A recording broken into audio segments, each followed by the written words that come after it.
Okay, this is December 15th, 2009 at Marge Miller's home on Highway 13 just south of Bayfield. And we've got Marge and Shirley Bodin and Ardy Kennedy here to tell us some stories. So, anyway, old Bob Nelson here doesn't know a lot about the family. And one of the things I like to do with Marge and you guys is I want to start off and I want to take you back to about the year 1915 or 14 or 13 or something when the Kennedy family arrived in the Bayfield area, and tell us a little bit about what brought them here, why they were here, and then we'll just move gently from that area into your youth and you know, Bayfield and your in the community. So Marge, tell us a little bit, let's go back to 1915 and tell us about your arrival here in Bayfield. There's a wonderful story connected with the Presbyterian Church. So My arrival? yeah, I know that you mentioned that you had a baptism at that church, so let's start there. I was born in this room right here. Yeah. A bed was there. I guess everything was fine. There was a woman that came home and did nursing at home for babies being born. Mrs. Anderson, I guess it was. And we never could go away from Bayfield without coming back. It was just awful waiting for school to be out in Green Bay. And So you're born in this room, and who are your mom and dad? Wilbur and Selma Kennedy. Selma, she was working at the nurse's big home, Pinehurst. Oh, okay.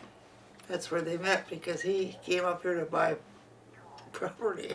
And Harvey Nurse was selling, so he came up here in 1910, and that's when it all started. So are you the oldest child or middle child or Am I the? oldest child or Oh the, yeah, I'm the oldest child. And then there was Bobby, excuse me a minute. There's some kind of a, is that the heat? I think the furnace just turned The on. furnace came on. Okay, well we'll go live with that. I thought it was a humidifier or something. Oh, no, it's the furnace. Okay, that's fine. Okay, Bobby. so Wilmer and Selma come to Bayfield, the area, and they're probably a pretty young couple at that point in time, I would guess. Where did they come from, Marge? Well, my father, Wilmer, was born in East Troy, Wisconsin. He lived there with his sisters, who were my aunts, of course, Benjamin and Applin. And they liked it up here too, and they had property up in the corner, the northeast corner of, at the square. Blue Vista. Blue Vista. Oh, up in that Yeah, one. at the, So on the Star Route and J there? yeah. Okay.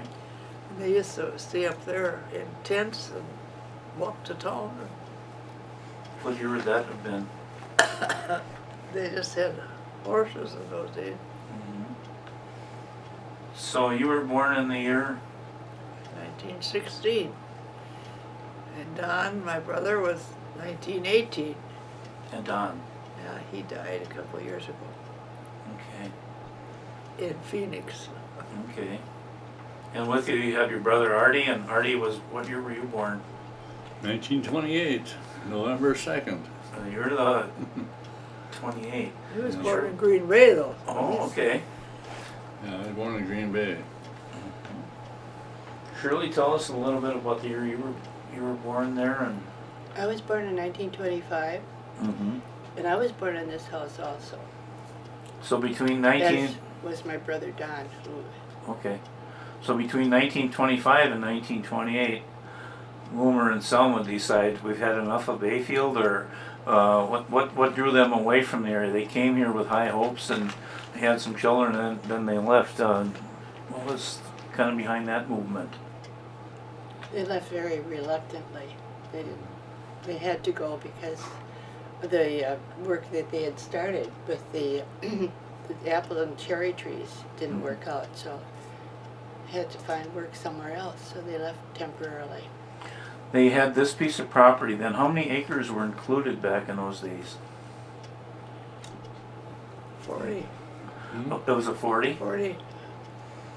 And we were talking a little bit earlier, Marge, we're talking about some of the local Bayfield apples, and do you know what type of apples that he raised on this particular 40 acres here? He had a couple of transparent trees over here. They were good. He had a Duchess, or one or two Yeah. Duchess trees over there in the yard.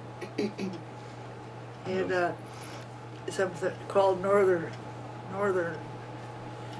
They were the worst tasting apples. They had a couple of trees of them, and they always had so many apples on. But the deer got them because nobody could eat them. I don't know why he got them, but Did he come up here and plant a fairly good-sized orchard, or did he just, you know, did he bought this home from somebody and then he decided, well, my wife is gonna work down at Nurse's down there and I'm gonna get an apple farm going type of thing, or?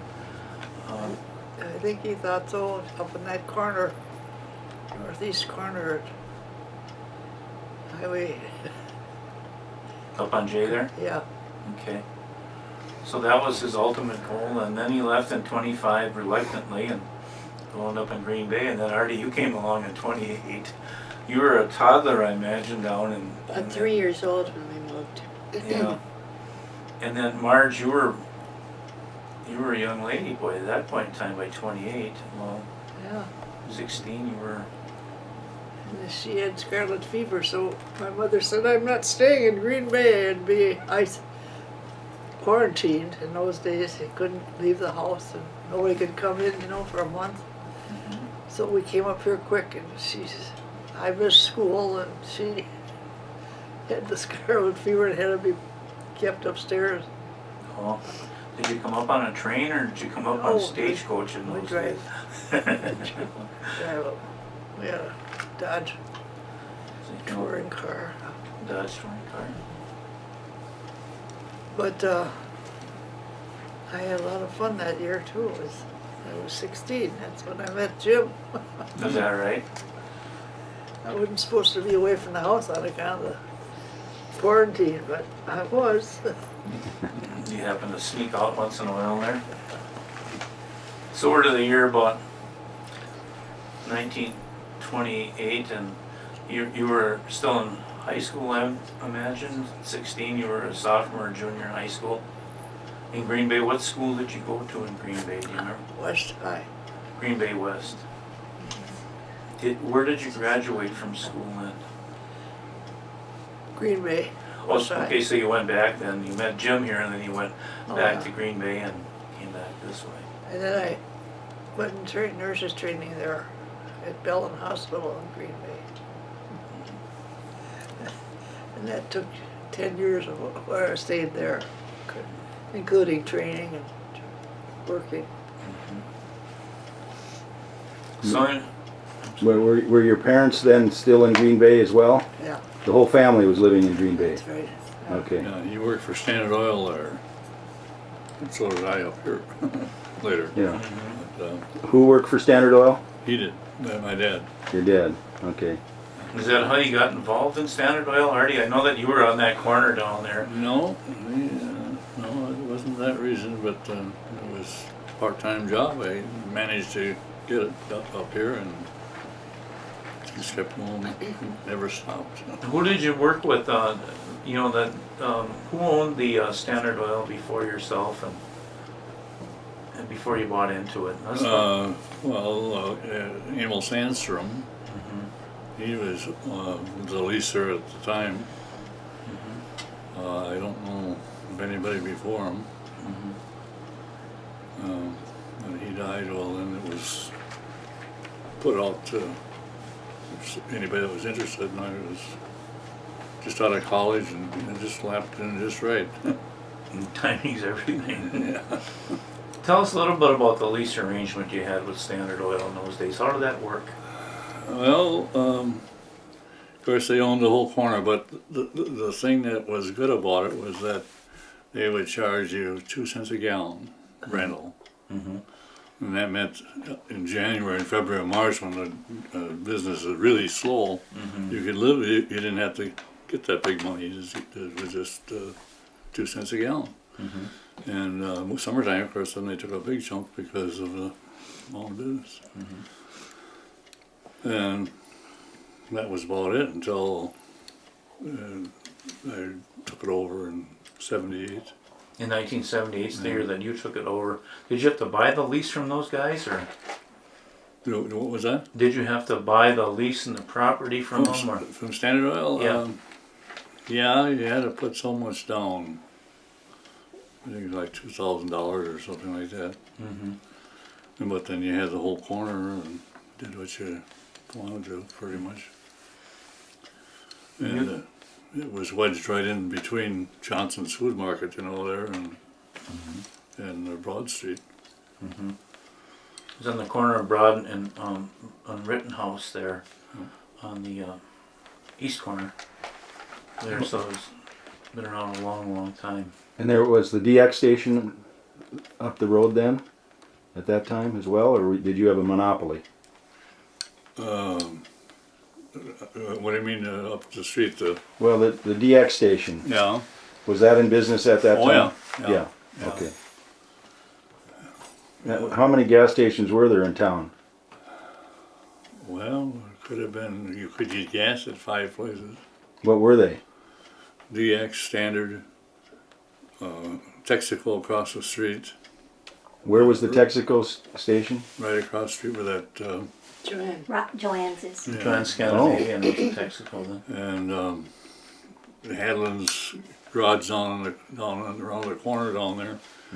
And there was a station right on the corner of where Apex. Grunke's is. Oh. With an angled concrete sidewalk or whatever, drive across. And you could get gas at Allwood. They had a pump down there. Were the Wrighton brothers, were they still pumping gas in front of their place in those days, or was that just a little bit before you? Which brothers? Halber Wrighton, and they right down by his shop there. I got a photo of them having a set of pumps out there. Yeah, I think, where Hadlin had their dock, you mean, or? No, I'm talking about where the Chamber of Commerce building is there. Oh, yeah. Yeah, they had a pump out there. That was Brighton. Yeah. Yeah. So there's about 6 of them in those. Yeah. Were you all friendly competitors? There was Ardy? 4 or 5 grocery stores at the same time. Yeah. You all friendly competitors? Well, was it? yeah, you had to be pretty much. If you get a half a cent cheaper up the street, Did you guys get into gas wars in those days too, or? no. No, they those oil companies managed it pretty well. They knew how to work it so that they didn't lose a business.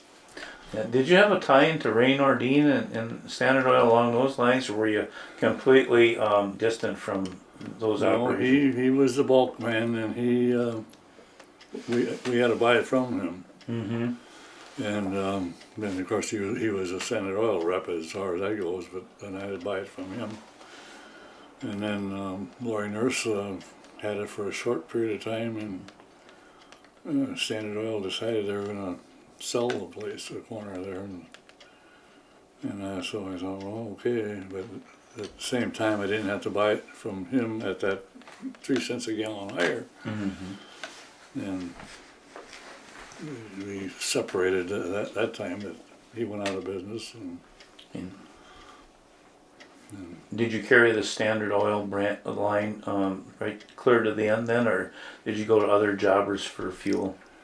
we were pretty faithful to Standard Oil, but we didn't have to. But normally most other places. In fact, now you don't know where you're getting it. The Yeah. truck comes in, it says so and so trucking firm, and so it's not a brand thing anymore like it used to be.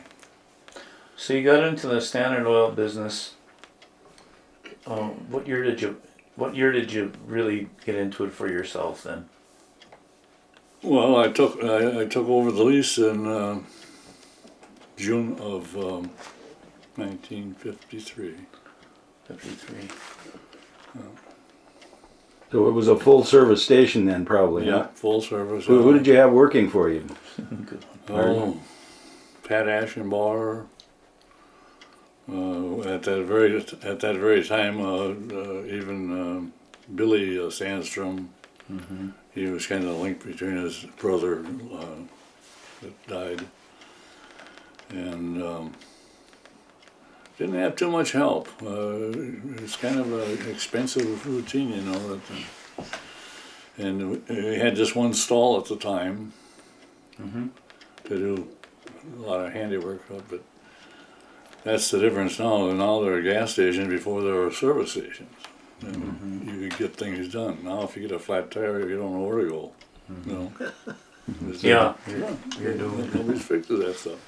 I remember I can see everything inside your gas station right now, from the old cream soda pop in the machine that was on the right hand side of the door to the till in front of it, and then you go to the left and there's the bathroom there, and then you walk into the stalls. I can see everything there in the 60s and 70s. What did it look like when you first bought it, Ardy? Was it similar in nature, and did you have racks of tires in those days? Yeah, had the racks up on the ceiling.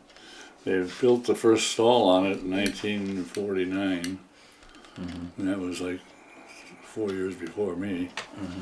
And they covered it with metal, painted, kind of whatever they call that metal that's got the paint cooked into it or whatever. And then they, I don't recall just what year it was, but about 10 years later they put on the second stall. Well, When you say they, that Standard Oil did that, or? Yeah, well, it was their depending on how our volume was, if it was worth it to do it or not. That's the way they did it. Did they come to you and did you have any say in that at all, or like you were the guy that put the vehicles on the hoist and stuff like that? Did you have much input into their decision making, or they just come and say we're gonna put up a second stall, so you better hire somebody else to help you change tires? Pretty much, yeah. They didn't ask if you wanted one, they just did it. But they were basing it all on how much business we did. And of course, summertime, a lot of volume there. It was surprising. Nowadays, it's the other way around. It's a lot of gas, but very few stations there. And a lot of sales. And they're probably having better business than we ever thought of having nowadays with that type of service and stuff. Yeah. So, tell me a few other people that worked for you over the years. A few of them. Well, Jeff Hepner, he worked for me a couple of years. The nice thing about my business was that you could hire a sophomore or a junior in high school and break them in the summer, and as soon as Labor Day came, boom, they went to school, but we didn't have any more payout there anymore too, so it was good for both sides. Let's see, boy, I had a lot of guys. Shermy Edwards? Who? Sherm Edwards? Shermy Edwards, yeah, he worked for me for a while. Butchie Carlson, was he with you there too? Butchie Carlson, yes. Yeah. Yeah, he worked there for 3 years. And, Tom Kovacevic? Tom Kovacevic, yeah. John Dershan. Oh boy. I know that you put in endless hours there, Ardy. I don't think I ever saw you going home. What time would your day start? Tell me a little bit about a day at work there. What's that? Tell me a little bit about how your day would unfold there. How I'd get up at 6 in the morning and rush down and open up, and 10 o'clock that night they'll lock the door again. We try to balance it out as much as we could with different people closing up and different ones. In fact, we even would come in at noon instead of 7 o'clock in the morning, everybody. The shifts would change at noon so that they could work till 8 o'clock and get their 8 hours in, but they didn't require that extra pay they would require if you started them at 8 in the morning.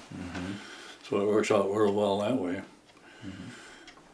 And boy, I wish I would have known those questions before. We're not here to stump the genius or anything, but they'll all come back over a period of time here. So, but I remember as a kid being in there, and my dad's '66 Skylark, and what a wonderful car that was. And Ardy was always so gracious that we'd come in. I don't know if we ever paid you or if we ever did anything, because I always felt Ardy thought it was a good training for us to get in there and do some hands-on stuff. So I still owe you thousands of dollars for gallons of water we use or something, Ardy. But that was a good training ground for a lot of kids, that were mechanically inclined. Yeah, it was a good job for me because I started in '46 there, part-time, summertime. I didn't get in there until almost the 1st of July, and I was done on Labor Day.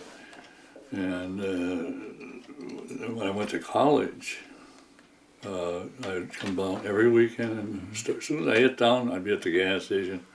Sunday afternoon, I would leave it. It was just, and I made enough in those days to pay my room and board up in Superior. And at the break in the middle of the year, this end of the semester, I could make enough to pay for the next semester. And it was only $35 then.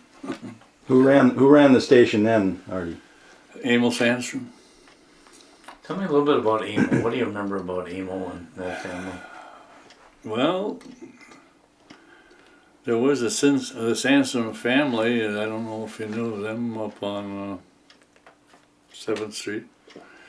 But it was a big family. But Emil, he was there for I don't know how many years, but he also drank a lot, and that's how we kept busy. Was he would go make the rounds, and so we'd have the work to do. But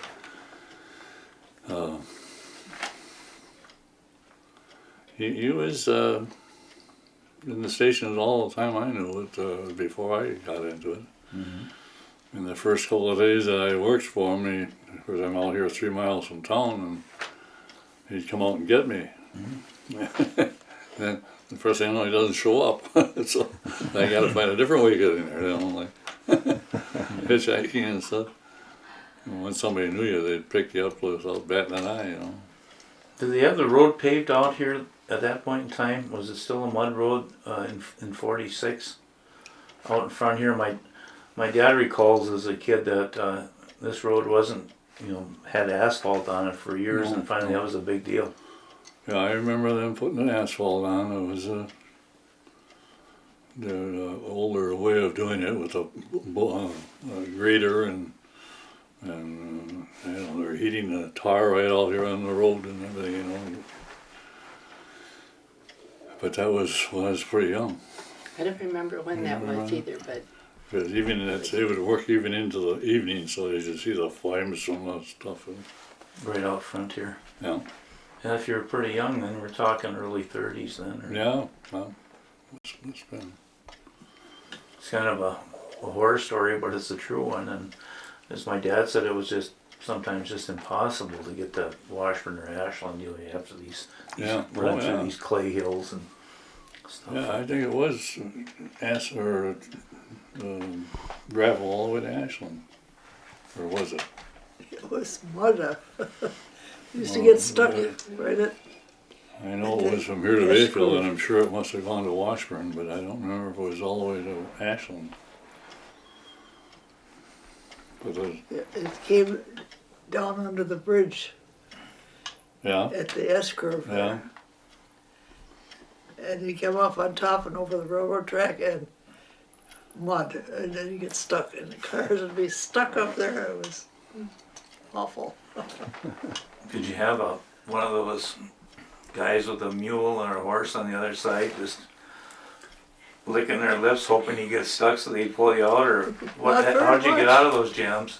I think that what really happened was that each other was pushing each other out. Because it was just a nuisance. Only lasted during the wet period of the year. It was the worst. You had an interesting component to our conversation a little bit earlier, in that this piece of property has the St. Paul Trail running up somewheres along it. Tell us a little bit about your youth and being up on that trail and stuff. It's one of the older trails in the north here.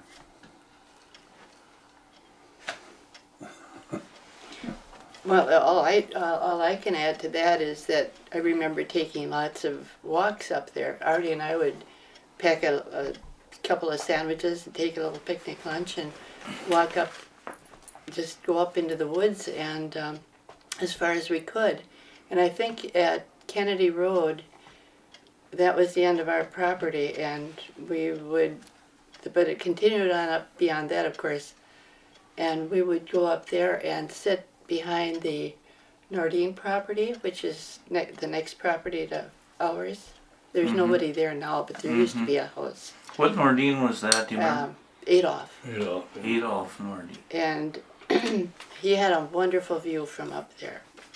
And I always used to call that my spot because it was my view. It was so pretty up there.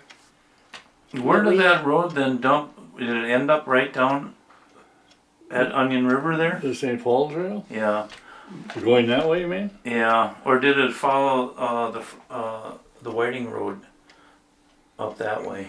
Do you remember? No.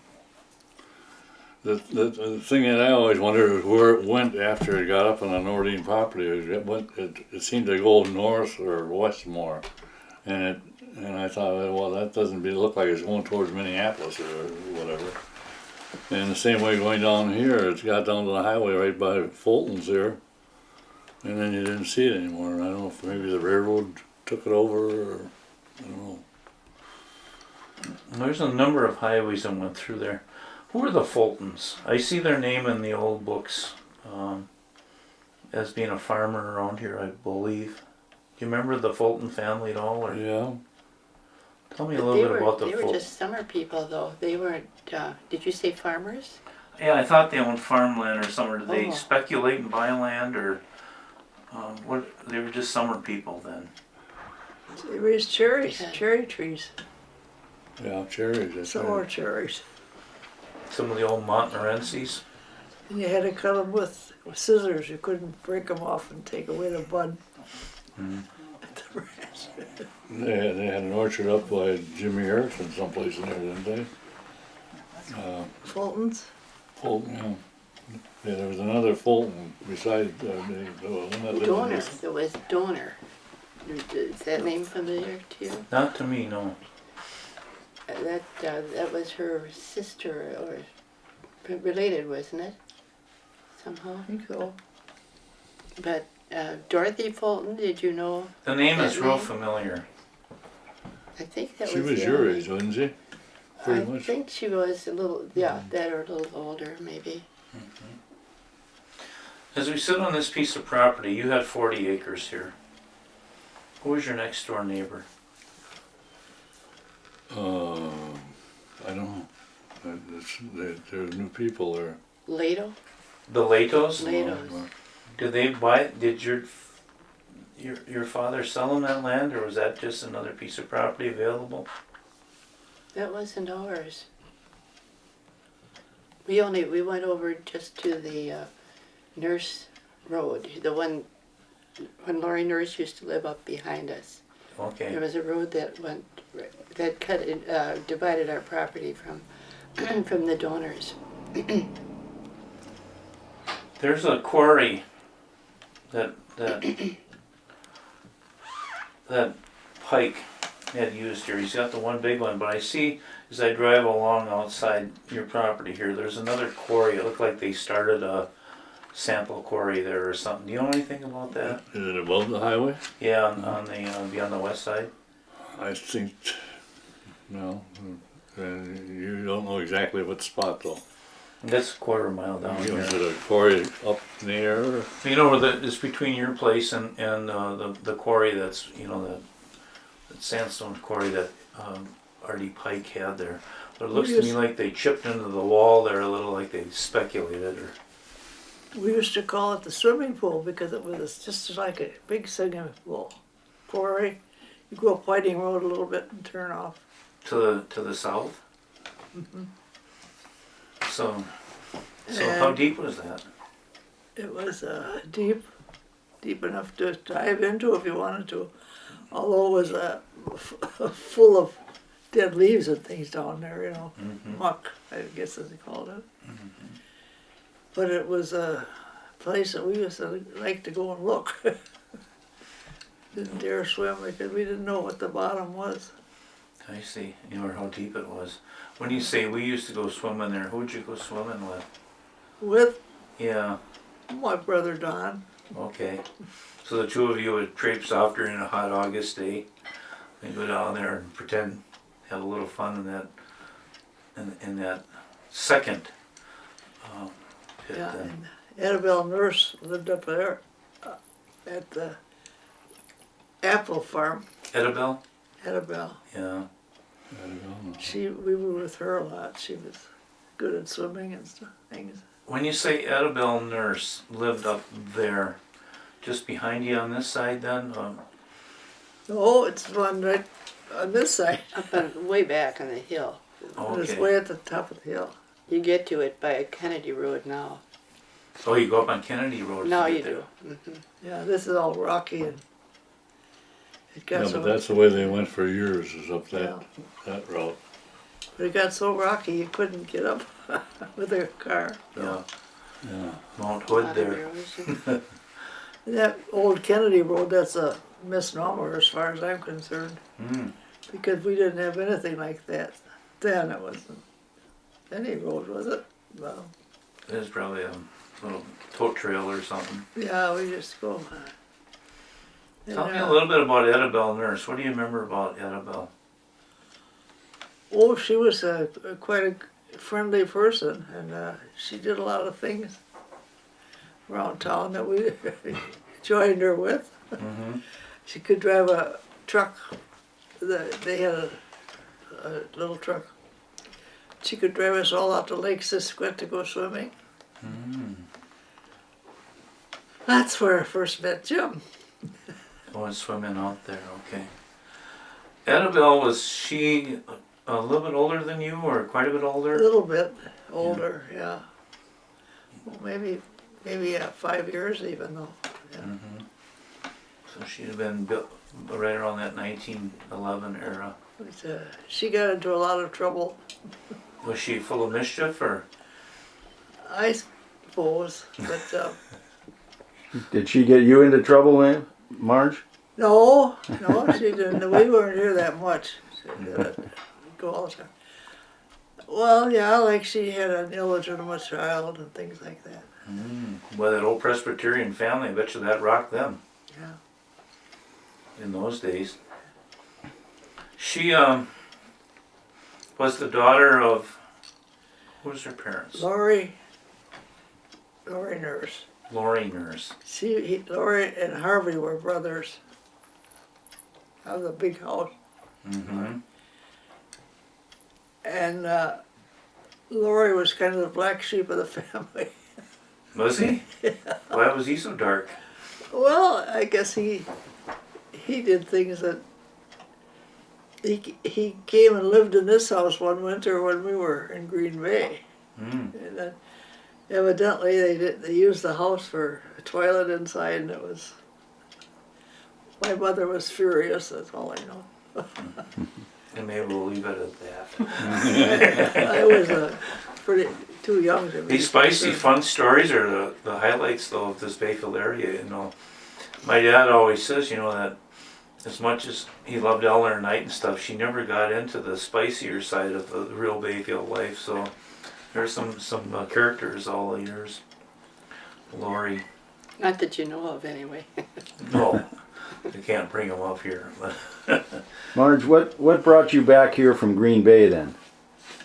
You know, after you graduated from high school in Green Bay, then what? Well, I went nurses training in Green Bay. Yeah.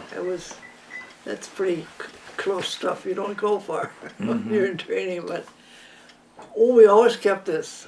We adored it here. My folks, who wouldn't have sold it?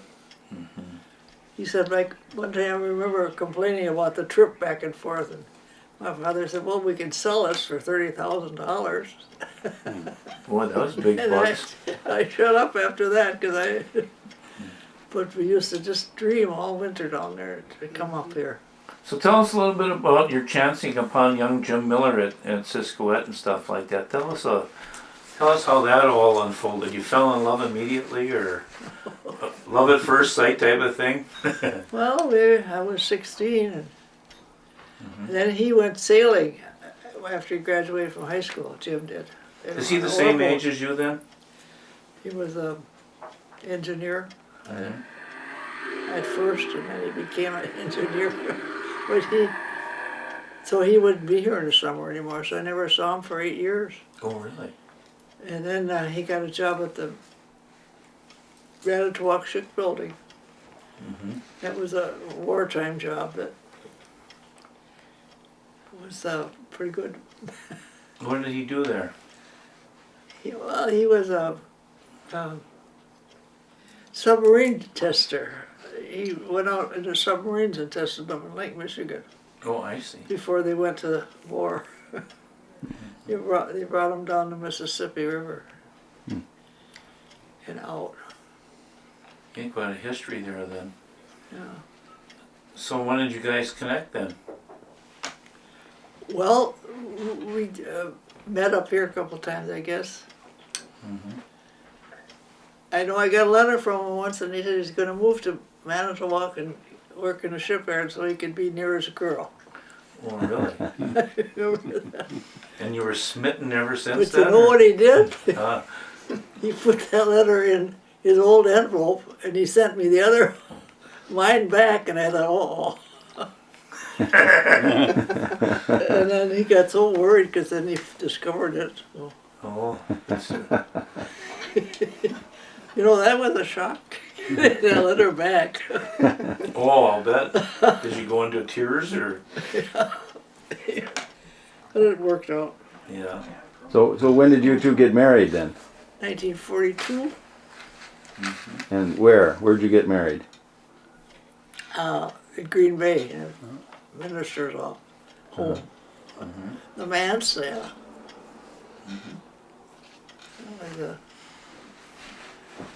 Well, no fault of all those days for getting married. So it was wartime. Sure. Yeah. But my folks lived in Green Bay in a house they were renting, and it was for sale, and the people that owned it wanted to sell it. But I was living there, and I was a war bride, so they couldn't sell it. That the way it worked? Oh, that's the way it worked. They didn't interfere with war brides in those days. They treated us pretty nice. But So Jim, you're there in 42 and you're just married, and then Jim is still working in Manitowoc there. Manitowoc shipyards, is that where it would be then? what was that about? Would that be like the Manitowoc shipyards? Yeah. Yeah. Is that where they build the Burger boats, Ardy? And Burger boat was out of Manitowoc too. There, the steel tugs. The William G. I think was built there Yes, it was. in Manitowoc for Burger. Back in just right around before Bud come home from the war, I believe. Bud Bodin, I should say that here. Yeah, they have quite a ceremony for launching those. They sidewards in the water and trip over, and water would wash back and forth. It was, everybody came out for it, I know that. Well, here's kind of a little fun question. How did you get along with your in-laws? Tell us a little bit about your Jim Miller's mother and father. Can you help us out? What was that about them? Tell us a little bit about Jim Miller's mother and father. Oh, well, Their names and a little bit about the history there just for the records here. Jim's father was a tugboat captain, but during the war he had a boat that went across the Atlantic to the Mediterranean for some reason. Mm-hmm. So he was over there when we were in New York Christmas that year. Because he called Lila back here and she was crying because she was home alone on Christmas. Oh. And he had to go to Africa. What was Jim's father's name? Sure. Einar. They called him Shine Miller. Shine. And his wife's name was? Lila. What was her maiden name? Church. She was part of the church family in Bayfield. Yeah. And Einar Shine Miller had some brothers too, right? Yeah, there were four of them. Mhm. Four with, right. But they weren't around Bayfield. They were gone then. One was a lumberman out west. I don't know. They were all different. I read a story in the Bayfield Press, I think it was right around the turn of the century, where Anton Miller, was that their father? Yeah. And he was burned pretty badly in a fire that went through Locksmith lumber mills along there. And I think there was some type of, I don't know if he made it through that or not. Do you remember the rest of that story? Oh, I don't. Yeah, he was burned pretty bad. That was the year that Johnson and Jacob Johnson and Sally Batan lost their dock, and along that waterfront there, the whole waterfront has burned twice that I know of in the mills, and he was. That happened to him in that period of time, so I wonder how that would have affected Einar Miller and stuff like that, but maybe that story can't be told today. Well, he did a lot of work out of Duluth, so I don't know. What was the Miller that was there a Miller involved in the sinking of the Freon there with I think that was Shine. was that Shine? That had a little problem when didn't he and Hulver Wrighton purchase that rig together? Yeah. It's right up there somewhere. Is that the Freon? Maybe we'll take a little photo of that later. Is that with the Again. black smoke coming out of With it? the steam? Yeah, that's it. Mm-hmm. It was a pretty good boat, big one, wasn't it? That was a big one. According to the picture. And what's that boat again? Friant, Friant. But it looks like a pretty big one. 84 feet or something like that. God. And it sank. And where did it sink? Out near Cornucopia. Is that? There's a ways out. What, was there a storm or something? Marge? No, I think there was I'm getting some signs about here. I think it hit a ice floe and got a big Ah. cutout in it. And I know that the ship sank and they all had the crew had to row to the island, to the shore, on the north shore. They got over. They had to walk over through the woods in the winter, covered with ice from getting all wet. They called Lila in the middle of the night and said they had just sunk. She was in Bayfield yet, so his wife. What do you know about the church side of the family? That's kind of a there's a allusion to the church family back in the 1880s in Bayfield. They've been around in Bayfield for a fair amount of time at least. Do you know anything about the Church family? Well, I don't know where to begin. They lived in the Grunke's house, building now. It was where they lived, called the Levante House. Mm-hmm. And there were the 4 sons.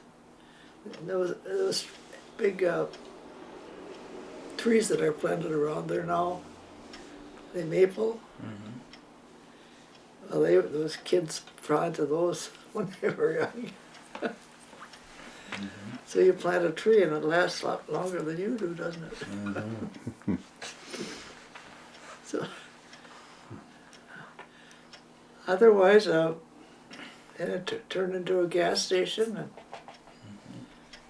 and Jerry Miller used to hang around there, so they called her Conoco Maisie, because that was a popular movie then called Conoco, or some kind of Maisie, some island Maisie. What was it? Yeah.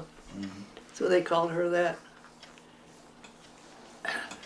So tell me a little bit about Lila Church's personality. Did she get along with her new daughter-in-law and things like that? Tell me a little about her. See, I was his daughter-in-law. Yeah. All right, she's a little uppity, but she was insincere. She was a pretty good person, really. Mm-hmm. I guess she just sort of didn't act very friendly to people she doesn't know or something. I don't know. Maybe she was shy. Should we give her the benefit of the doubt? Yeah. What did she look like? She was nice looking.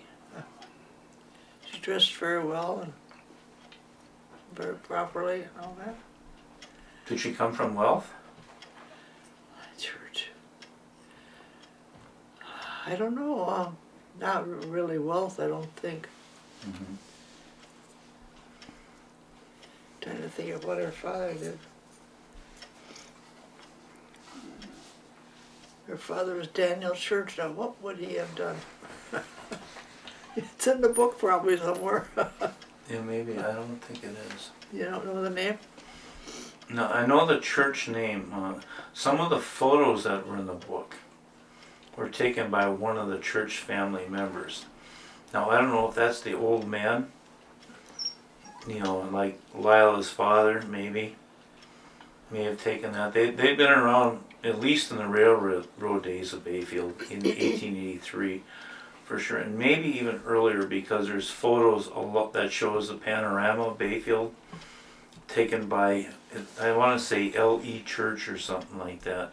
Some of the earliest photos of Bayfield may have been taken by him, to my recollection, in which the Wisconsin Historical Society has at least a portion of that collection of old Bayfield. Well, Grandma DeMars, was that Lila's mother? Who? Grandma DeMars? Yeah. She was the sweetest little lady. I just loved her. You remember Grandma DeMars then? Mhm. That was Lila's She mother. was. I think it's because she might have reminded me a little bit of the very.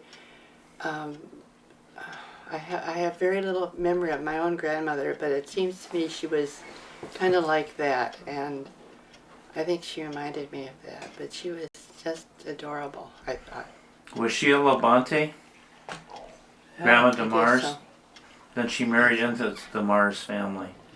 Yeah, she lived in that little house up from Maggie's, the one across the street at the corner, next to the corner. The corner one was Lila's house in Shine Okay. at one time. I mean, it was, Well, that Mrs. Labonte DeMars, what was her first name? Do you remember? what was her? Mrs. Labonte DeMars. Her first name. Marietta? Yeah, Marietta Lamar. Sure. And her father was Nazaire Labonte. And Nazaire Labonte was one of the third or fourth arrivals in 1857 to Bayfield. So your lineage goes back a long, long ways. At least your children's lineage, so it goes. You remember that big movie they had of the where it starts out saying, "My name is Levert Levante," and he got on a boat and came to Bayfield with 37 cents in his pocket.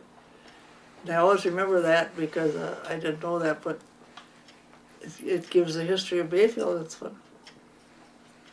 I don't think I've seen that. Is that available, or where did you recall seeing that?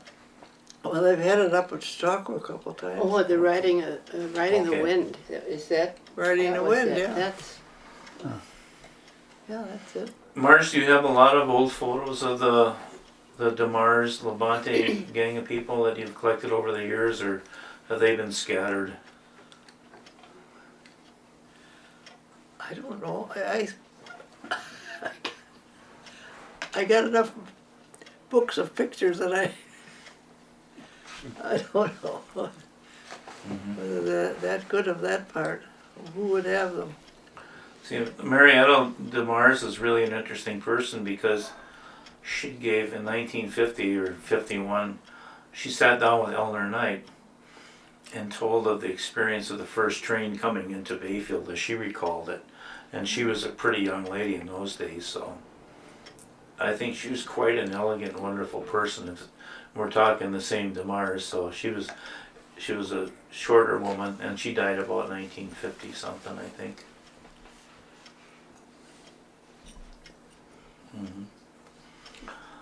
So you got married, okay, and you decided to have a family. Tell us a little bit about your children, how it was raising children in the 50s and 60s and stuff like that. She's gone. She's getting you a glass of water, I think. How was it in the 50s and 60s? Yeah, if you, In Bayfield? yeah, just name it. If you could just give me the names of your children and when they're born, and then we'll talk a little bit about raising kids in those days. In the 50s, they had the flood. Went down through the middle of town. And, gee, I thought that was wonderful. He'd run through that. And,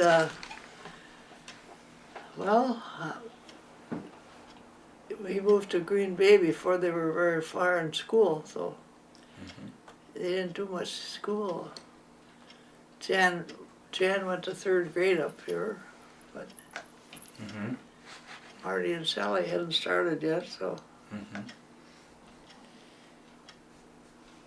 that was it for that. So you had 3 children? 4. 4 children. Could you give us their names again and when they were born? There's Jay, the oldest. He's now 63. And then Jan is the one that's in here, around here. Oh, he's right there. And Marty, she's right there too. Got a photo of And that. Sally's in Georgia. Lives in Georgia. So were they born here or in Green Bay? They were all born here. We were living in Bayfield then. Okay. In a house that Jim was born in, across the street from the Rittenhouse. Okay. Right across. Yeah. Okay. Van Sant's living there now. Okay. Mm-hmm. And we bought that for $18,000. And it was just, these people bought it for $375,000. But they completely gutted it. It's all brand new inside. It's lovely. So how long did you live in that house? 12 years. Until we moved to Algonac, Michigan. In 1970. We moved back in 1970. 1959, I guess we moved. 59, so you're gone until 70 then. So why did you move away? Well, he got a job down there. Well, he went into business down there, I should say, building docks and seawalls, Jim did. He bought a float, what do you call it, a raft, and A barge, or had the Doug Bayfield, so he'd been in business. was that where the Bayfield was down there then? He was on the Tug Bayfield. Yeah. There's a photo here, a nice one I saw. We'll have to get a photo of that too, John. But the Tug Bayfield was built in about 1910 or somewhere, wasn't it? I suppose so. Yeah. There was Getting kind of fuzzy on that. in about that period of time, there's a Bayfield Transportation Company, and I think Walksmith had something to do with it. I wouldn't put my life on that one. But they had the Bayfield built, and I thought that was that the boat that Shirley Miller ran? Yeah. And they run pulp runs and they tugged it with. There were two Tug Bayfields, weren't there? A Tug Bayfield that was Christian, the Tug Bayfield, and Jim and Shine Miller owned the Bayfield, which was originally called the Eiley. Okay. And so, Oh, yeah. it's easy to mix that up. Okay, and I was mixed up, so No, that's all right. yeah. This is history here, so I don't want to get that right. Yeah, well that's great, thank you. So anyway, they've got the tug down there and they're busy working, and that's where everybody kind of grew up then for a while, and you lived your lives. Then you came back to Bayfield in 1970, and tell us a little bit about what happened, from then on in your lives. Well, about that time, Jim was ready to sell a Blue Water Marine Construction down there, and Rob Walks called him, wanted to know if he wanted to take on the marina here. And we did. And there wasn't much money for a while. But we could live here, and it worked out fine. Well, I can remember when Jim was running the marina very well, and he ran that for how many years? In where? How many years did he run that marina? 14, till 1984. Phil Johnson got it. In 85. And what were you doing during that time, Marge? Working at the marina. Uh-huh. What was your job there? Bookwork, billing, and once in a while I'd collect garbage or something. So who was the boss there? Well, Jim. You weren't, huh? No, I wasn't that much. And by now, how old were your kids? 60. No, I mean then. Then, Yeah, oh, they were little kids. yeah, How old were you? Just out of high school. Just out of high school. yeah. Yeah, they started college and stuff like that. Jan was in the army overseas, Germany, while we were there. He came home in the midst of it, and then he got to working at the marina too. Do I'm you want looking some at him water, right now up there. Mom? Excuse me. Take a little 5. Does anybody want water or anything? We're just gonna take 5 here, okay? So, Oh, she worked right on that fuel pier too, yeah. pumping out boats. Yeah, Marge, talk a little bit more about your work there at the marina and knowing all the people, and what was it like down there? Well, it was very nice. Everybody was happy. They're sailing, they're heading their boats out. A few were grumbling about something or another, but it was really a nice job. I loved it. It was a little harder for Jim because he had to look into the mechanics of, of boats and things like that, so that was kind of hard sometimes. These were in those days. Was it still a lot of Minnesota people? Oh, mostly Minnesota, Yeah. yes. Because they didn't have the the kind of things, boat docking that they had here. Marshfield was a place where a lot of them came from too, because they had the boats, but they didn't have the water, you know. And now we had quite a lot of doctors and such, people from Marshfield. How many boats were in the marina in those days? I recall it as being a pretty good sized marina. Yeah, well,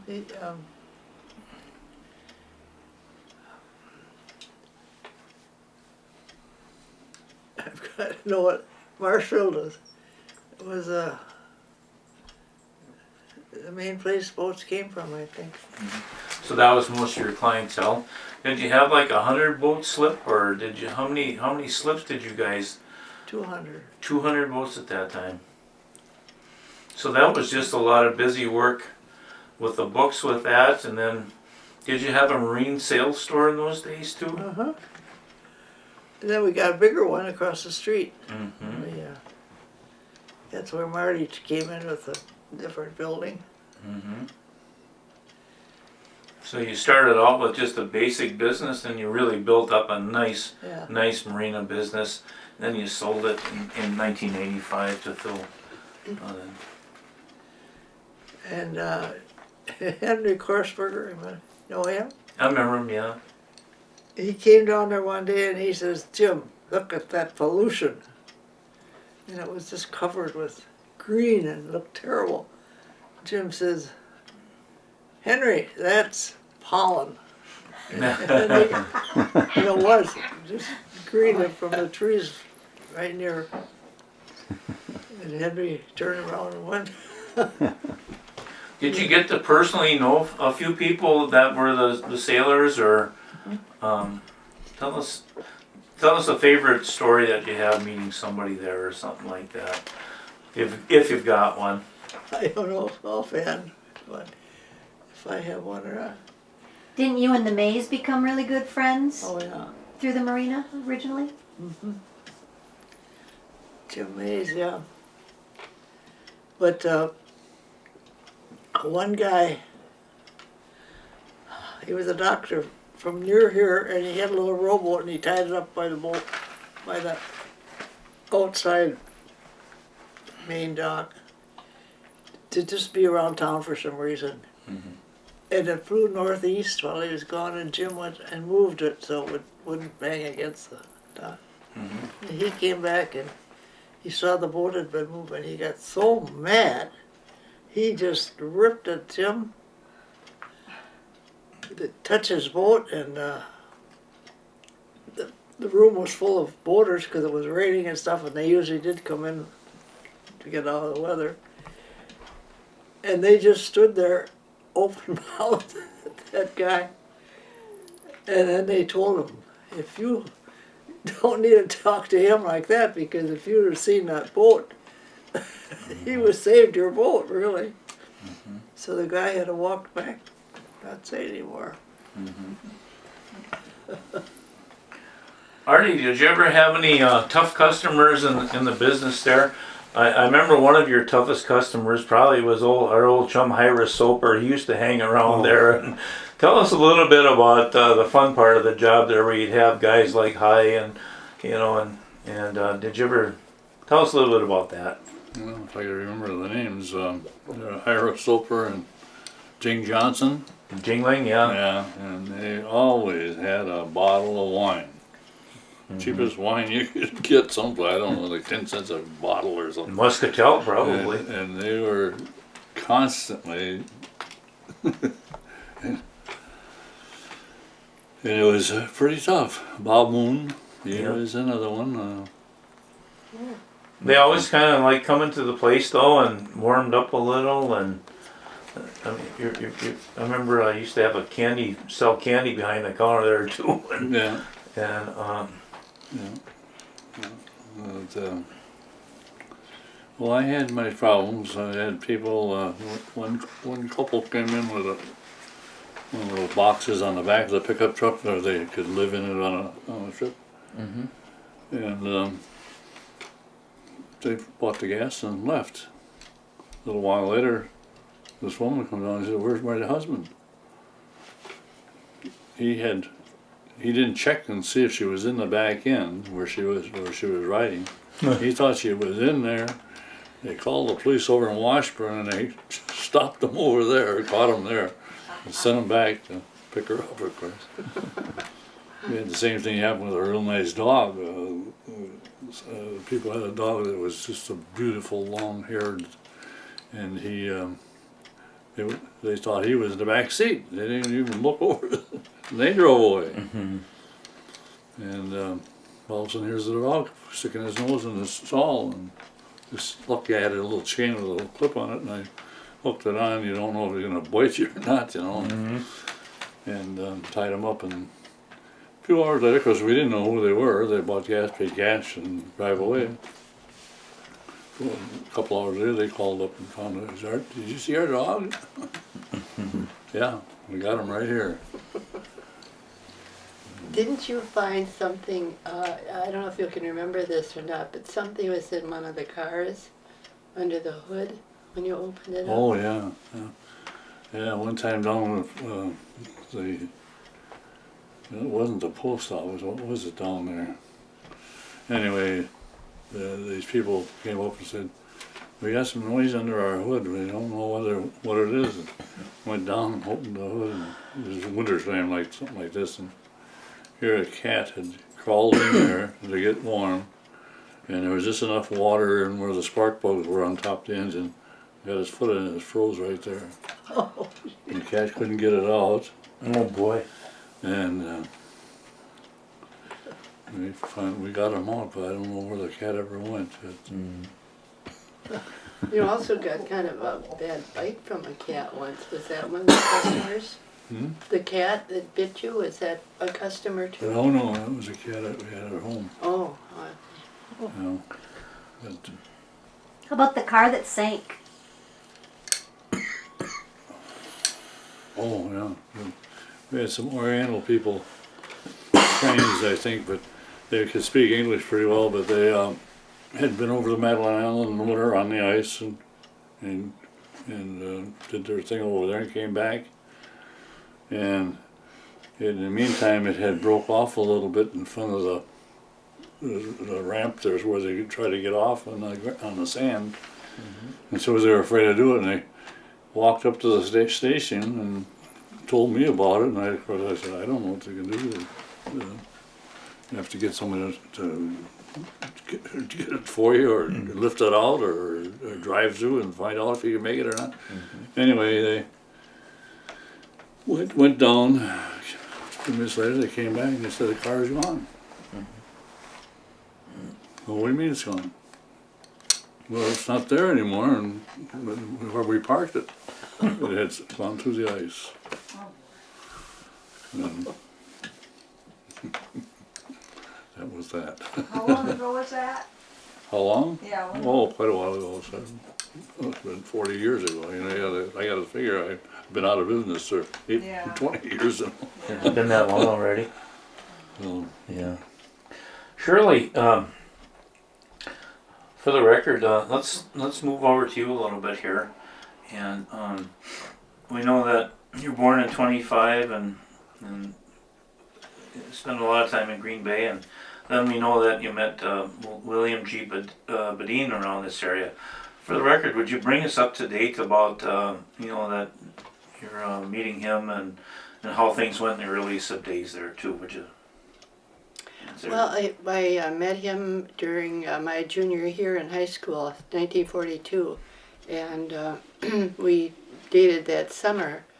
And that fall, he had graduated that year in '42, and that fall he entered the University of Wisconsin.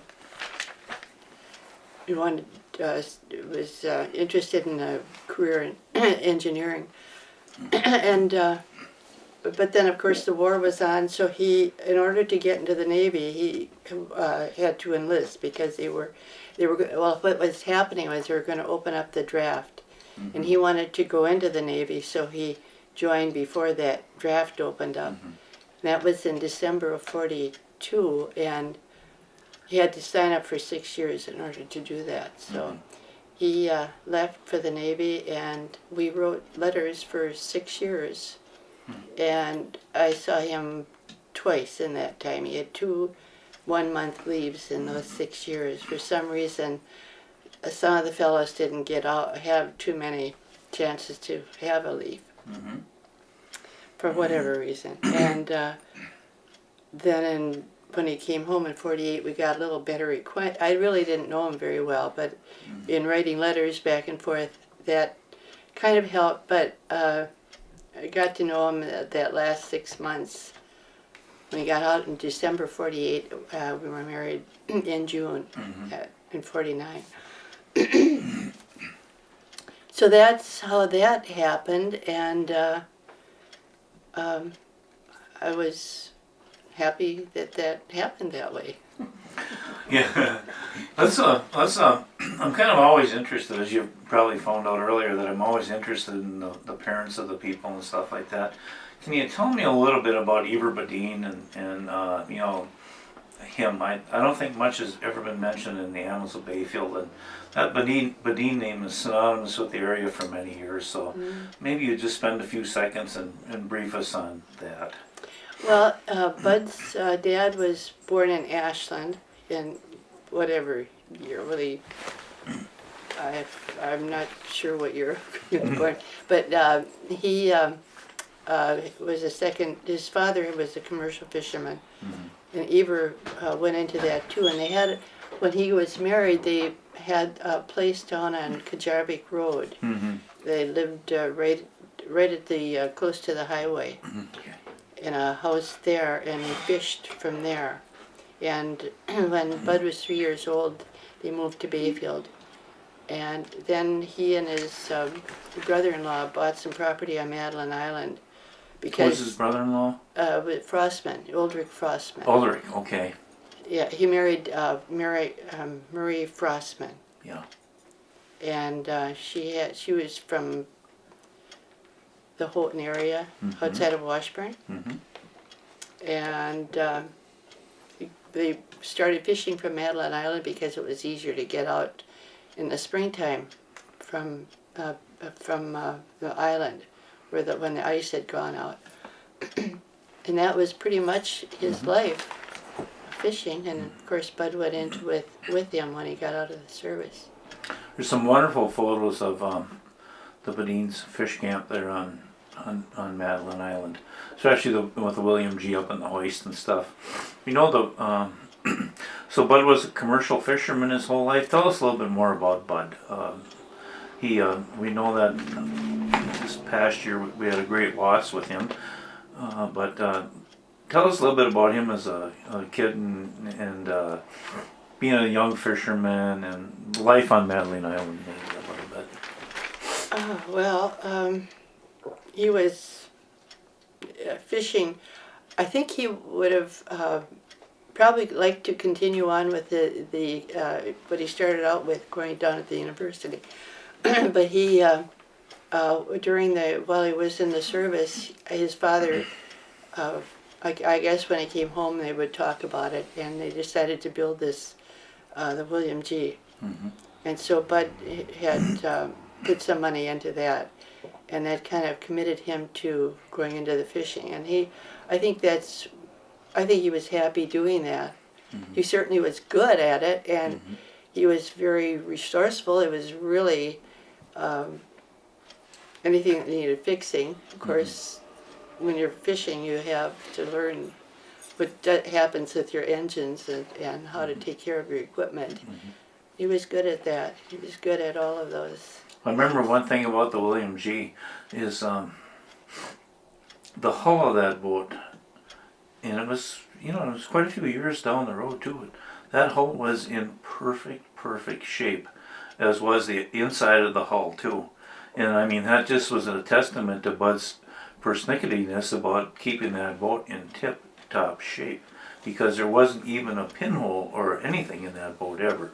So we know that he spent a lot of hours keeping that boat immaculate. And yes, well, when every day when they finished fishing, they scrubbed it down really well. So when you got on that boat, you You knew it was a fish boat. You could get the scent of the fishing atmosphere, but it wasn't anything that was bad. Like a person sometimes thinks of fish smelling so terrible, and they really don't if everything is kept clean. And they were very careful about that. But that the hull of that boat, and I'm not sure if this is correct, but on the computer there's a. If you look up the fishing boats of Lake Superior, it will tell a little bit about the William G. And it said something about it was the only steel boat that was made with a 1/4 inch. That sound right? Yeah. 1/4 inch steel. That most of them weren't made quite like that, but and that may have accounted for what you were saying about how it held up so well. And I understand too, is this right, that it was the first brand new fish tug delivered to this area? I read that. It was the only steel one, yes. Okay, That so to buy it brand spanking new must have been yes. quite a thrill. So that came in 1948, and just before Bud got back from the service. So and that helped their fishing. But and as far as Bud is concerned, and as as he was growing up, that I don't have much information about that. The only thing is that he and we have mutual cousins with the Schreier family. My mother's brother married Ever's sister, and they had a daughter, Dorothy. So she was my cousin, and she was our cousin and Bud's cousin. And I vaguely knew something about Bud, but I didn't know any. I didn't really ever meet him until he came out here one night. And So all of his rascal days in the school district of Bayfield are kind of not going to be. well, I do hear he did talk about going hunting, partridge hunting, and skipping school. The guys in his class. He was in a class of like 14 students, I think, and I think there were only 2 girls. So the girls had a great year, great class to be in school with. But they would go get up early and go hunting partridge and come in school kind of late. I remember him liking to hunt deer on Madeline Island. Tell us a little bit about life in the camp over there a little bit. And You mean the fishing life or the hunting life? I didn't get in on the hunting. you know, I think you had, if I remember right, a pretty nice little place along the waterfront there. And I remember you guys in the 60s, maybe early 70s, having a nice smokehouse there. And tell us a little bit about living on Madeline Island. Well, it was a great life. That was another wonderful aspect of marrying Bud was that life on Madeline Island was just wonderful because it was on probably one of the nicest beaches out there. It was a sand beach, sandy bottom out into the water. And because of the exposure that it was on the south side there. But it was great. We did go into the smoked fish with the chubs. As the cycles of fishing rose and fell with trout and problems with fishing in the lamprey, we fished chubs for quite a while. And we started to smoke those, and that became very popular on the island. We were situated 10 miles from La Pointe, so that it was an ideal spot because when people would get out there, they were looking for something to eat and a place to spend some money, maybe. And Did you offer them sell some pop and amenities like that? And yes, and we had some of David Nurse's maple syrup, and that would sell, and we had crackers. And we kind of were thinking of expanding a little bit, and having maybe ice cream and that kind of thing, but that just kind of changed as Bud's health began to, he had a heart problem, and that changed some of the things we could do out there too. What year did you sell the property on Madeline? 1996 1996. That must have been a heartbreaker of a deal. was.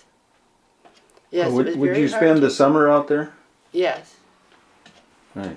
Yes, we'd go out and when school was out, we would go out and stay right straight through. And then after the kids were gone, we would go out maybe in May and stay through October.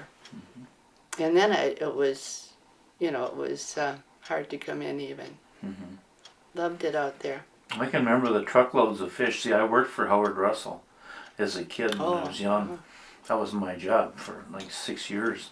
And I can remember Bud coming down the dock with a tarp over, that green Chevrolet or whatever he had in those days. I can still see that full of fish and him, that 3/4 ton that was going to Bayfield to bring chubs over to Bodin's there. So I can still vision that like yesterday. So they caught a lot of fish. Eva Bodin and Bud Bodin and who were some of the other commercial fishermen that were around you in those days? Were they all pretty much gone by then? You mean on Madeline Island? Yeah. Emil Erickson? They were, yes, most of them were gone, but their fish docks were still around. And there was this Tigan. Sig Tigan? I Or don't Matt know. Tigan? What was it? Matt? Matt, I'm not sure what his first name was. It was not Sig, it was the other one. Probably Matt. And, well, I don't know if, I don't think I can't remember any old time ones, but then of course there were a lot of local. Well, around the bend over there was Johnny Hagan, John and Billy Hagan. Hagen's, yes. I They never were did there, them. but that was a ways from you. But you know where your spot was on the beach there? Who was north of you? Where the fish camps north? That would be Emil. That'd be Emil Amos Erickson. on the north side. And there may have been another one, but I don't know the name. Okay. It seemed to me there was another dock there. Who was on the south side? That would be Tegan. Okay. Oh, and Manny Batan was, he man, had brought a scow in and had sunk that in front of his property. So that would be kind of a docking, maybe bring more beach in. One of the old Zenith dredge scows or something, Ardy? What's that? An old Zenith dredge scow or... A lot of those guys did that in those days. So where was Manny Batan's place? He was just about 2 or 3 blocks away south of us. South of you, okay. Uh-huh. And that scow was interesting because people would come along and ask how it happened. They thought maybe some terrible accident or some, that had happened. And you could spin, if you wanted to, you could spin some really interesting stories about that, which we didn't do that, of course. But I think Emil did. He was quite a storyteller. Yeah, he could make a short story a long one. So, yeah, quite a guy. What was it like in Bayfield in the 50s and 60s raising children? Can you give us kind of a perspective of how it was to be a pretty young mother in those days and raising children and going to the Bayfield schools? Can you give me an overview?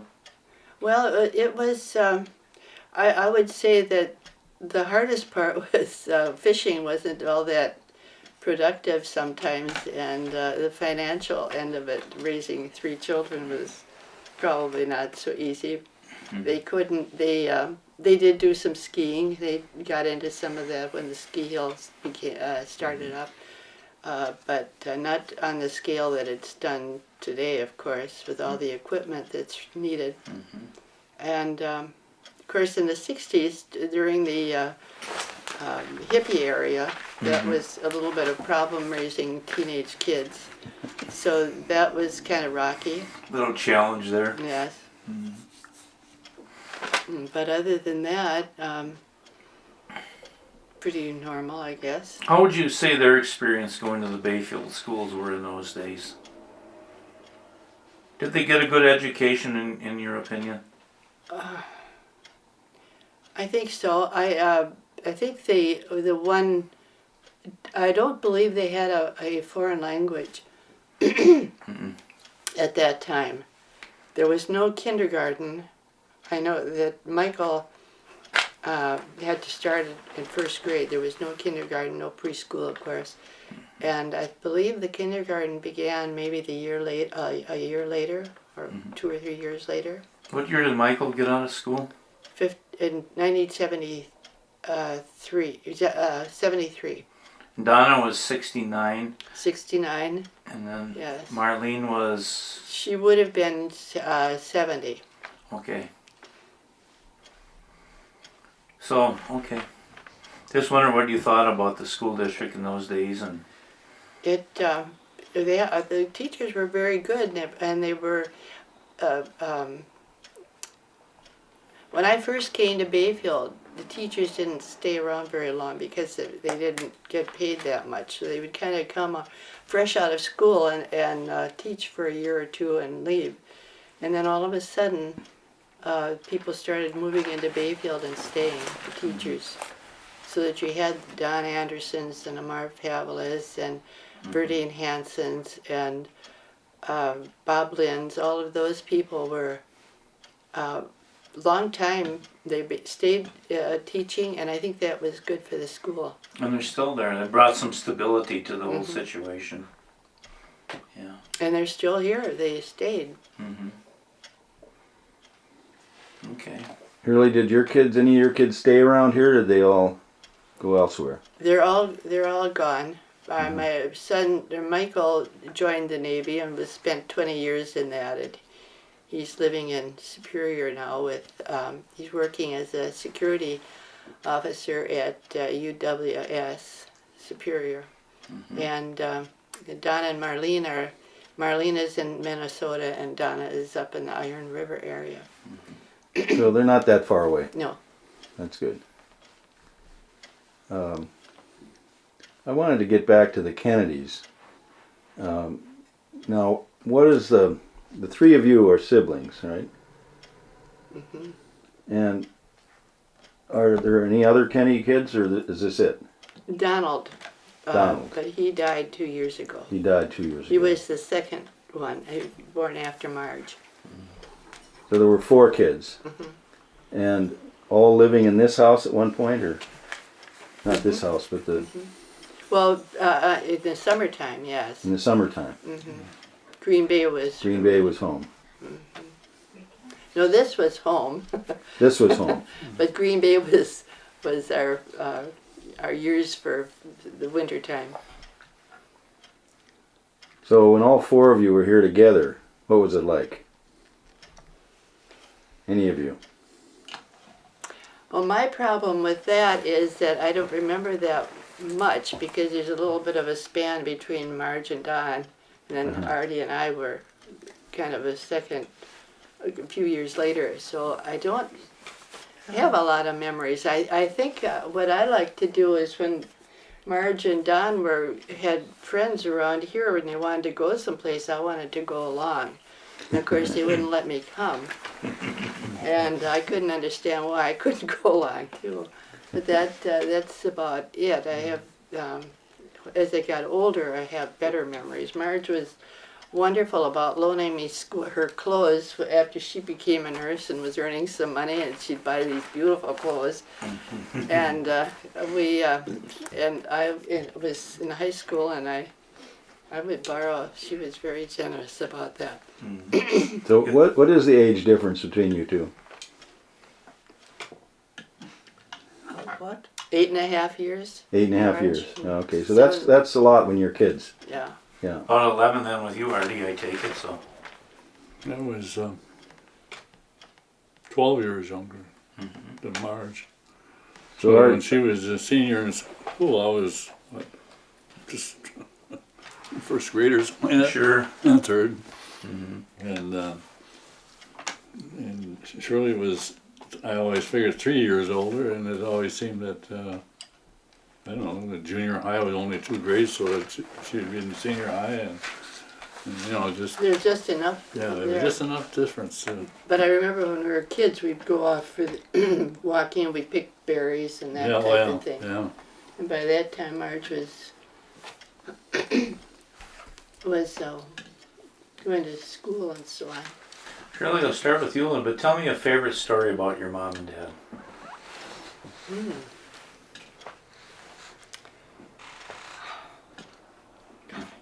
Put you on the spot pretty good here, but Well, one thing about my dad is we always could have wonderful discussions with him, and we'd sit around the table at mealtime, and he would throw out a question, and before we knew it, we were all talking at once and arguing and pointing out different points of view and so on, and that was kind of fun. And my mother was a wonderful cookie baker. She baked bread, and coming home after school, we would just almost demolish a loaf of bread that she had just worked so hard to bake. But that kind of thing, and she was. I remember her more for her homemaking and her just being there all the time. being a great mother. And a great father too. What were their names again? Selma and Wilmer. Ardy, tell me a fun story that you have about your parents that you can especially remember. Well, I was trying to remember.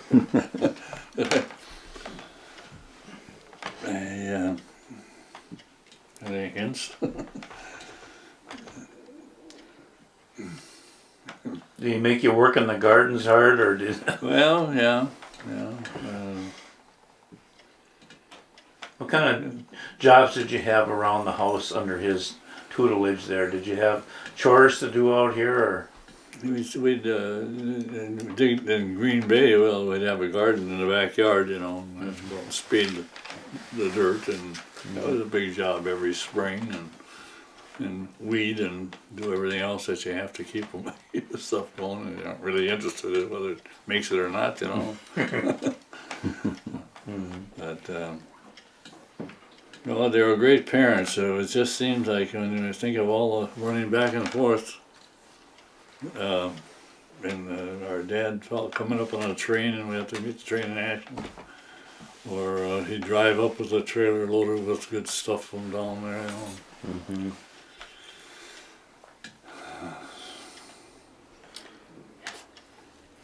So if you had a chance to say something to your mother again, what would you tell her?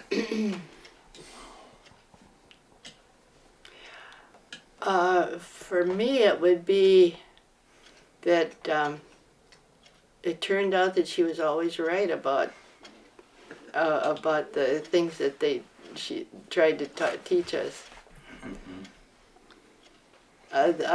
My favorite.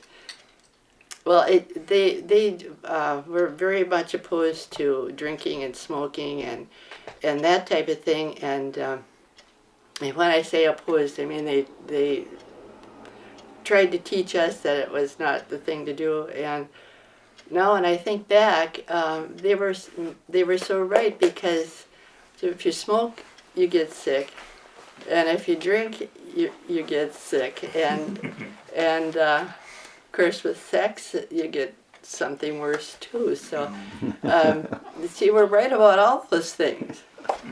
That's all I can say about that. Marge, if you had a chance to say something to your mother at this point in time, if you could say hello to her again, what topic would you bring up? I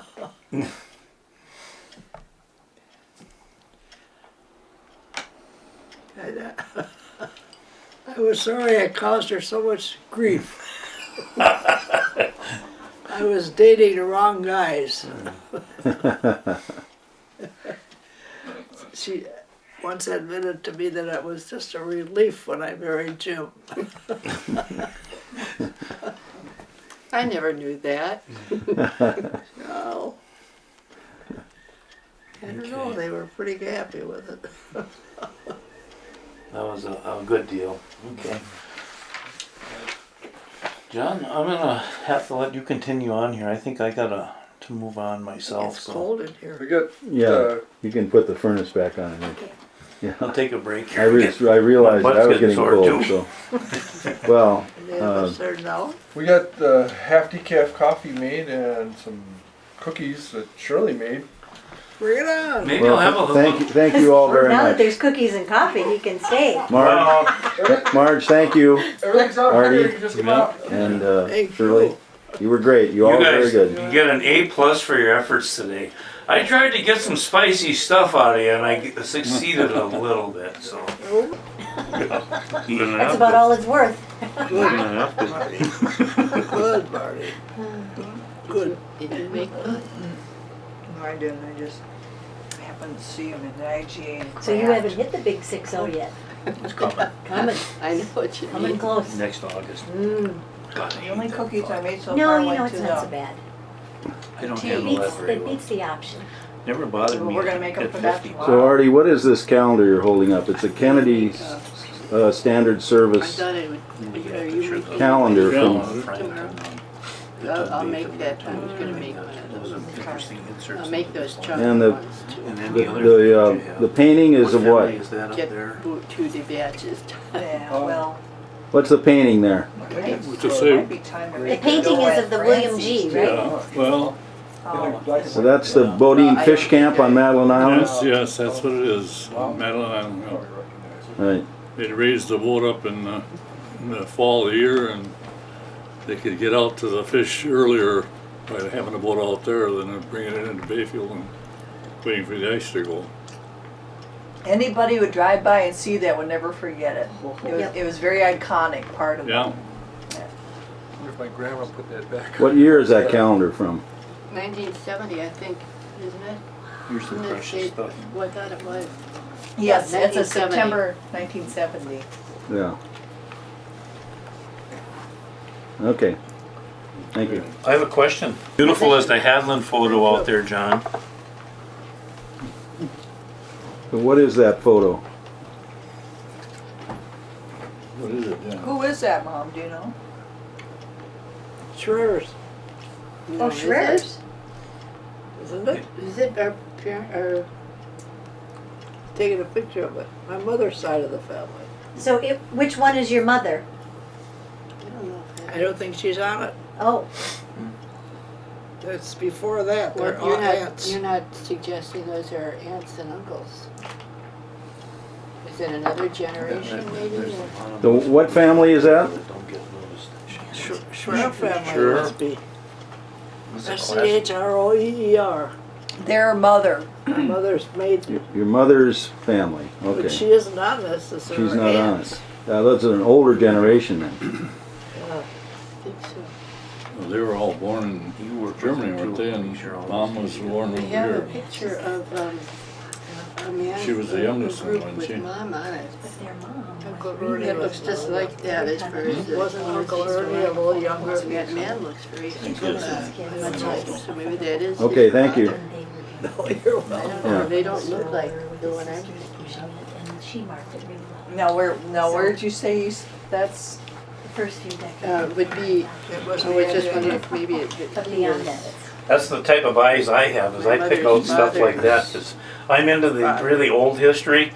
I'm not so much a Or great 1950s type of guy, 'cause I That know a lot photo might about it, also but be I'm real interested in in the early Terry's. Bayfield days. Chronicles. That's the one. You know that, where in Germany I they have came that from, I'm Marge? thinking of, but that's the one that's got Mom on it. Where did they come from? What's that? You know where in Germany they came from now? Selma, Mimi used to say Mucheberg, That's the one, that's where, I just happened to, which is, yeah, Terry has that in your, that genealogy, that and I think it was farther east than Berlin. Munchenberg. Jan was in Mucheberg. Germany a long time. He Mucheberg. knows what. And there's another place too, a Berg, some kind of a Bergdorf, Berg or But Kennedy is an Irish name. Yeah, yeah. So, Scotch Irish. yeah, they. Scotch Irish. Where did they come from? Scotch Irish. You know where they came from, Ardy? Scotch one. You know, Yeah, Scotch Well, card. Our dad came from Ireland What was and the our color? grandmother from Scotland. She was a Scotland? Stuart. Shirley, could you run that by again for me? Our grandfather was from Ireland, and the woman he married, our grandmother, was from Scotland, Scotch Irish. Elizabeth Stewart. Huh. He was Elizabeth what? Stewart. Stewart. Oh. And Terry Kennedy out in Virginia has done a family genealogy. And doesn't it go back to say that one of the, and it's not a Kennedy name Oh, at yeah. that point, but helped fund the More of the No, Schreier. the Nina, Mayflower. the Pinta, Mayflower. and the yeah, the Mayflower. Yeah. This looks like another photo of the Schreier family there too then. I could be wrong on that, but Another family member saved Plymouth Rock too, Really? Wow. Yeah, that's the same gentleman. and that's on came that over other on the photo, don't you think? Mayflower. I think And that's so. all on Kennedy Oh, it's still there. Share's side. Yeah, until I. So I have some jobs for you and your children when I leave now. Is to document the names on the back of that, so that it won't be lost to posterity. Absolutely. Oh, I know that. Shirley, why don't you, I've Shirley, got a picture of why it. don't you hold that picture up so I can, and tell He me, wants to. do you know who's on it? Is your mom in that one? Yes. Which one would she Does be? that, she's over here at this. No, Remember can you Aunt, Oh, okay. keep holding it to me, but can you point out Mary, Aunt, the mother? Do you want me to She's hold right it? You- here, right here. Okay. What was it? What? the Goldiner, what was her name? On the far left of the photo. First name? Far left. Mary, Sister? yeah, In the Mary. back row there? Mary. This one right under my under my Yeah, finger. she's pretty dark. I guess Yeah. it's really Just Marie, dark. M-A-R-I-E. And what was her name? Mom Selma. and Selma. Mom always called her Mary. Because Lorraine Sher always Okay, called her Auntie thank you. Marie. And it got me mixed up. You know, didn't- How old do you didn't, think she was there? How Oh, old? look. Oh, my goodness. What a beautiful cute? girl. Did you get a Oh shot my of Jan in goodness. this at all, Now, does John? that look like him? Yes, I think that's the same I do gentleman. too, but I don't know who it is. So is that her father, your great-grandfather then? No, grandfather. That would be, yeah, Marty's great grandfather. Yeah. And this is Uncle Ralph, and that's Uncle Ernie. And that one- Would that be a value to be in there? Because they did talk Yeah. about the Friant in there. Yeah, I'll get a closer shot, you know, come into the light, Bob. Should I just have one of the family Sure. hold it? Yeah. Ardy, you wanna hold a picture of the Friant there? We had a little talk about the Friant, so, Is that the one that sunk? yeah. Ardy, tilt it down a little, I'm getting a glare. A little bit more. There we go. That's good. This was on the back of this. Oh, that's, Painting by, oh, that's what oh, okay, this is, Okay, can you just tell me about this boat again? What's the name of it? The, What's on the- Beyond. the Thomas Bryant. Bryant, Beyond. Uh-huh. And, and, wonderful. that was the one that was sunk, huh? Yeah, it was sort of a cruise ship or Passenger ship, huh? a passenger ship, Like yeah. a ferry. For actually for traveling point to point for passengers rather than just a cruise. And whose boat was it? Don't know. well, actually, when it was acquired by Grandpa Shine Miller and Halva Wrighton, they made it into a fish boat. Yeah. And I don't know if it, I think there's some parts of the upper deck that were changed, Yeah. and I don't know if that's before or after. That looks more like the passenger. That's the Oh, one yeah. that sank. Yeah. Sure that was before it. And what year? You have a story written on that, don't you? We have a video of it of some divers that filmed it a few years ago too. Underwater video of it. Oh, okay. They stumbled across it. Yeah. Maybe that's the story. Oh, it's very. Okay, got that. When they discovered it, they thought they had discovered a different ship that had gone down in the area, so they're really excited. And then they realized Grand Marais. it isn't the same boat at all. And what even helped confirm that the boat that they thought they were seeing is because some of the name on Thomas Bryant matched up, like the TH or something. So when they first saw it, it's like, oh, this is the ship we've been looking for. Well, where did it sink? Off the shore of Grand Marais, Minnesota, or I always thought somewhere in between. Somewhere But it's like all- towards two harbors or Yeah, but a up little in there, 'cause closer. that's Yeah. the impression I had when I read Yeah, something about it. because Marge said they had they had to go to the North Shore and they were Right. walking through the woods with ice on them. Right, and they had to row for quite a few hours. It was a slow sinking, Ah. long enough so that somebody fell and got wet and they went back on board to change clothes before they got on the life raft. So it was a kind of a slow, Then, you know. then they got up to the ice and left the raft or boat and walked across the ice to shore Yeah. It's a big boat. I'll find See out what if I they'll got. have. where they got help from the people. So you just heard stories about this. You weren't around when this happened. Or were you? No, That's the type of history. I love old history. well, I don't know. Do you think that sunk in the 40s? I'm not sure. Earlier than that. Earlier than that, I think so. it's written somewhere. Yeah. I think it was 1923. 23, his mom was saying. What'd you say, Marge? 1923 it was sunk, I think. Ah, Does that sound right? well, I'm gonna take your word for it. Me too. What did you say? I just guessed. Yeah. Jan, why don't you get in behind the crew here and Jan, let's see, get the names right here. Marty? Marty, Jan. Donnelly, Yeah. why don't you get in here too? Oh, okay. Get up there, we'll take a group. I'm a real recent Kennedy though. Yeah, I know, but you're still part of the crew, right? Currently, yes. Okay, Happily so. and so why don't we just, Marty, starting with you, just say who you are and what your relation is to this group. Okay, my name is Marty Miller Peterson, currently at Peterson, and I'm my mother Marge Kennedy Miller's daughter. Okay, and where do you live now?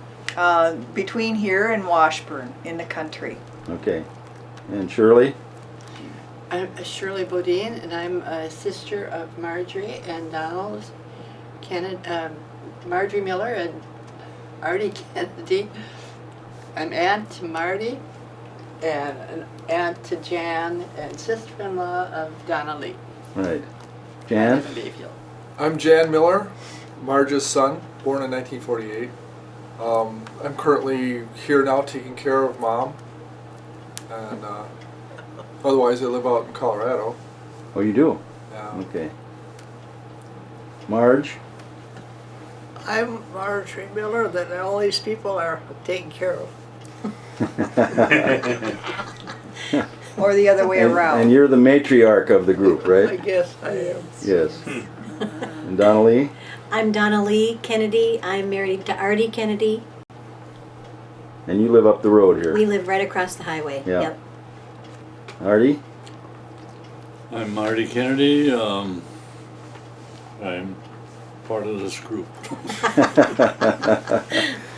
Well, it's good to have you all together, and we've got you down now for posterity. All right. Thank you. Thank you very much.